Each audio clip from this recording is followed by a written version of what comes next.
We're going to begin this half hour with the Rawson Report's safety alert tied to a frightening incident at an Atlanta school. Dozens of children rushed to the hospital on Monday when the building filled with dangerous levels of carbon monoxide. Well, today, national investigative correspondent Jeff Rawson is here with more on this story. There's more to it. Jeff, good morning. Hey, good morning, Matt and Savannah. More to it indeed. It turns out this school in Atlanta did not have any carbon monoxide detectors. In fact, we looked into it, and in most states, there are no laws, no requirements for schools to have them at all. That means your children could be breathing this poisonous gas in their classroom every day and not even know it.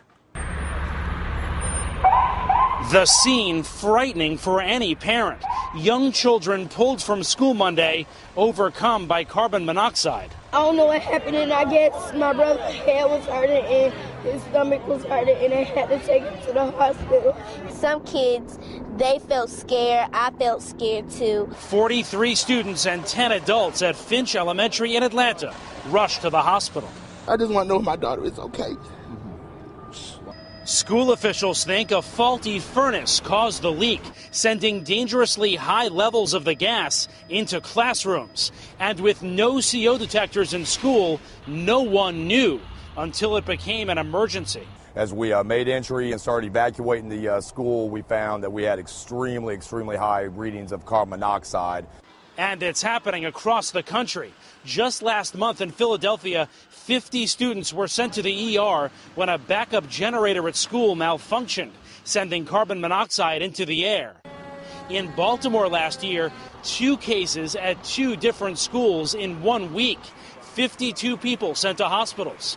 And doctors say children can be hurt even at lower levels, breathing this colorless, odorless gas day after day. Lower level exposure that's too low to produce acute symptoms, can still cause problems. And those problems are learning disabilities in children and possibly cardiovascular problems. Problem is, your children may be at risk right now.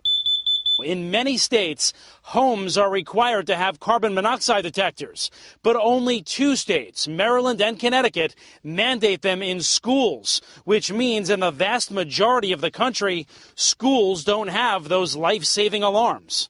It's common sense legislation that protects our children. State legislator Jeffrey Berger wrote the law in Connecticut. Some school districts may say, look, it's too expensive and it's not worth the price of installing all these detectors. That's just crazy to say that it's too expensive. The costs are not expensive. We look at it at $5,000 for a district. The device itself is $50 or less. What do you say to the 48 states that don't require these detectors? Make it happen. They should make that happen. It's so very important to protect the lives of students and administrators. Sometimes it takes a scare to change. In Atlanta, hours after this emergency, the superintendent announced they're now considering detectors in classrooms. They should be required. If homes have to be required, schools have to be required as well.